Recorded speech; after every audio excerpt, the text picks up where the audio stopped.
এত বছরে যেটা করতে পারিনি তুমি কদিনে এসে সেটা করে দিলে। আমরা আজ অব্দি কেউ মায়ের কথা অমান্য করার সাহসই দেখাতে পারিনি সুধা। কিন্তু এইবার নিজের কথাটুকু বলার সাহস করতে হবে মা। মা তো এই শাস্তিটা ওকে দিয়ে চোখে আঙুল দিয়ে সত্যিটা দেখিয়ে দিয়েছেন যে বাপের বাড়ির জন্য, বৌদির জন্য আমি এত কিছু করলাম সারা জীবন, সেই বৌদির একটা মাসও আমার জন্য দুটো ভাত পাঠাতে পারল না। আসলে সত্যি আমরা মেয়েরা চিরকালই সবার বোঝা, প্রথমে বাবার, তারপর স্বামীর, তারপর সন্তানদের। কত সুন্দর দেখতে একটা ছেলের সঙ্গে বিয়ে হলো, কত সুন্দর মানিয়ে গুছিয়ে সুন্দর করে সংসার করবে, না সেটাও পারলো না। এখন এই সারা পাড়ার লোকের কাছে কি করে আমরা মুখ দেখাবো কে জানে। যেদিন তুমি নিজেকে মূল্য দেবে মেজমা, সেদিন দেখবে সবাই তোমার মূল্য বুঝবে। আসলে আমরা মেয়েরা না বড্ড বোকা, সারা জীবন সবার জন্য করতে করতে নিজেদের কথাটাই ভুলে যাই। কিন্তু মেয়েদেরও যে একটা জীবন আছে, শখ আহ্লাদ ইচ্ছে অনিচ্ছে সব কিছু আছে, সেগুলো কেন অগ্রাহ্য করতে হবে আমাদের বলতে পারো? ঠিক বলেছ সুধা, আমরা মেয়েরা না আমাদের ইচ্ছেগুলোকে প্রতিদিন প্রতিনিয়ত কলা টিপে খুন করি। তুই জানো সুধা, আমি না ছোটবেলায় খুব ভালো নাচতাম। গুরুজি বলেছিলেন আমি অনেক বড় ডান্সার হব, হলাম এই বাড়ির বড় বউ।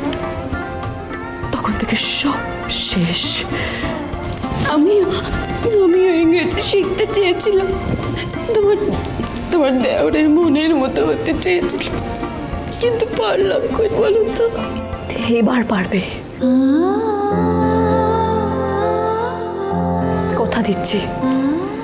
তোমাদের এই মেয়ে তোমাদের সব ইচ্ছে সব শখ পূরণের দায়িত্ব নেবে।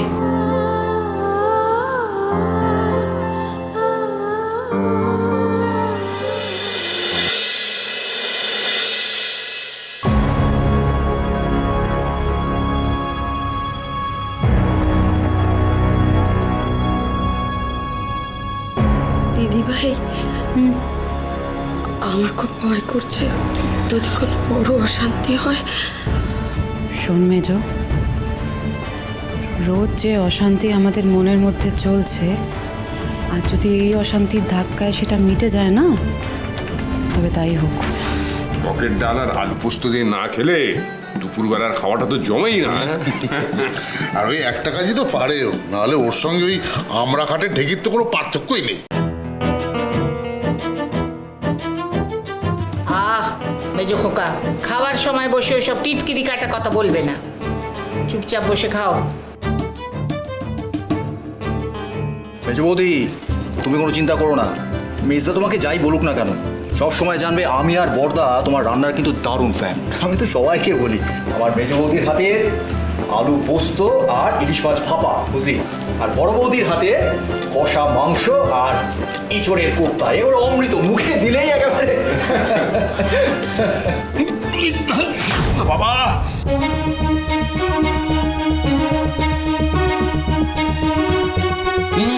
এই টকের ডালটা তো একেবারে নুনে পোড়া, আর এই পোস্তটা কি ঝাল।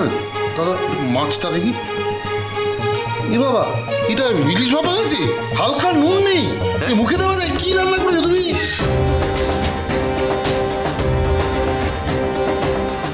মা, আজ অব্দি তোমার রান্না তো এমনটা হয়নি, হঠাৎ কি হলো গো? এটা কি করলে মেজো বৌমা? খেতে বসে তো কেউ খাবার মুখেই তুলতে পারছে না, সকলের খাবারটা নষ্ট করলে। রান্না করার সময় মনটা কোথায় থাকে তোমার? একটু চেখে দেখে রান্না করতে পারো না?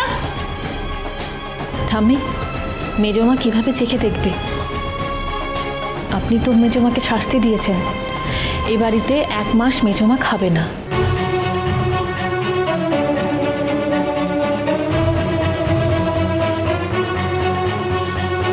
তাহলে কিভাবে চেখে দেখবে? মেজমা 1 মাস ধরে এই বাড়ির খাবার খাচ্ছে না তো, মানে কোথা থেকে খাবার খাচ্ছে তাহলে? শিলা দিদিকে দিয়ে মুড়ি আনিয়েছে, সেই শুকনো মুড়িই খাচ্ছে।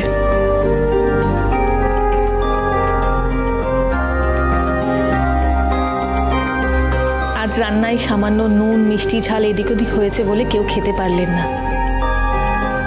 কিন্তু বাবা, মেজো কাকুমণি, যার রান্না এই বাড়ির এতগুলো মানুষের রোজ মুখে ওঠে, আজ এতগুলো দিন হয়ে গেল সেই তো অভুক্ত আছে। নুন ঝাল মিষ্টি কোনো স্বাদই তার জিভে ওঠেনি, শাস্তি না পূরণ হওয়া অবধি উঠবেও না।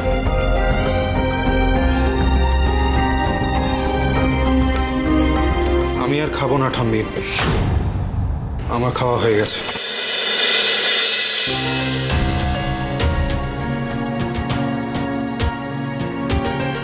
ভাগ্যে সুধা আজকে আমাদের কথাগুলো জানালো।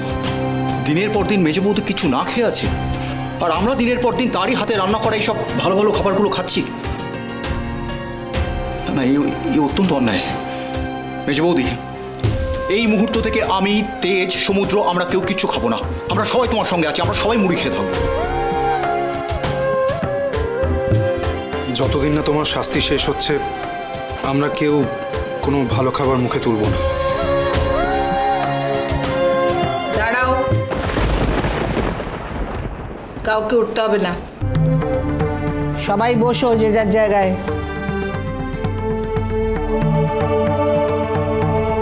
আর মেজো বৌমা, এসব রান্না নিয়ে যাও, নুন মিষ্টি ঝাল এসব চেখে দেখে ঠিক করে নিয়ে আসবে। কিন্তু মা, বেলা গড়িয়ে যাচ্ছে মেজো বৌমা, যা বলছি তাড়াতাড়ি করো। আর শোনো, আজকে ছেলেরা খেয়ে উঠে গেলে আমাদের সঙ্গে বসে তুমি খাবে এখানে।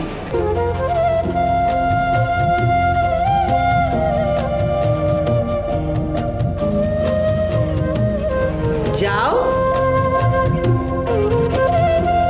সুধার ওপর যতই রাগ করি না কেন, মাঝে মাঝে মনে হয় শুধু ওই পারে এই বাড়ির নিয়ম বদলাতে, এ বাড়ির মেয়েদের ভাগ্যে একটু সম্মান মর্যাদা ফিরিয়ে আনতে। সুধা, হ্যাঁ ঠাম্মি, এই বুদ্ধি তোমার, তাই না বড়নাথ বৌমা? আমি যা করেছি শুধুমাত্র বাড়ির মঙ্গলের জন্য করেছি ঠাম্মি। আর আপনিই তো বলেছেন এই পরিবারের বউরাই এই বাড়ির লক্ষ্মী।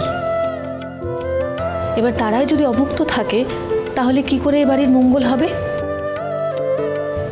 তাই না?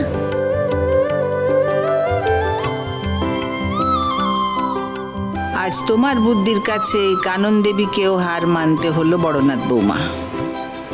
তাই আশা করব এই বুদ্ধি দিয়েই তুমি চিরটা কাল সংসারে মা লক্ষ্মীকে বেঁধে রাখতে পারবে। মেজমার জন্য উনি এত কিছু করলেন।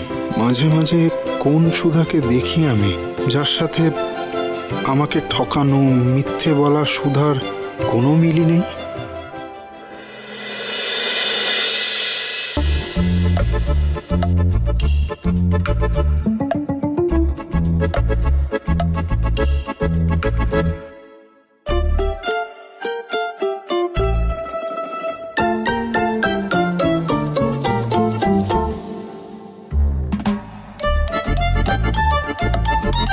এই লোকটাকে নিয়ে হয়েছে মহাজালা। নিশ্চয়ই আমার ওপর নজরদারি করবে বলে এত রাত অব্দি জেগে আছে। আমার ওপর পাহারা দেওয়ার কি শখ, ঘুম টুম সব শিখেই তুলে দিয়ে কাজ করার বাহানা করছে। তো বড় মুখ করে বলেছিলেন পাহারাদারি করতে, তাই করব আমি। 24 ঘন্টা কড়া নজর রাখবো আপনার উপরে।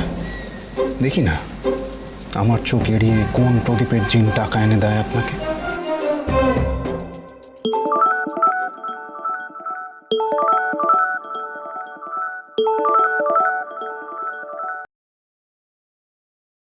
হ্যালো,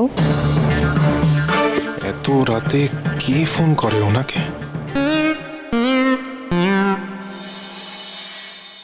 আপনাকে বিশ্বাস করা যাবে না। দিয়ে দিলাম তালা। ঘরের তালা মারা থাকলে আমি বেরোবো কি করে?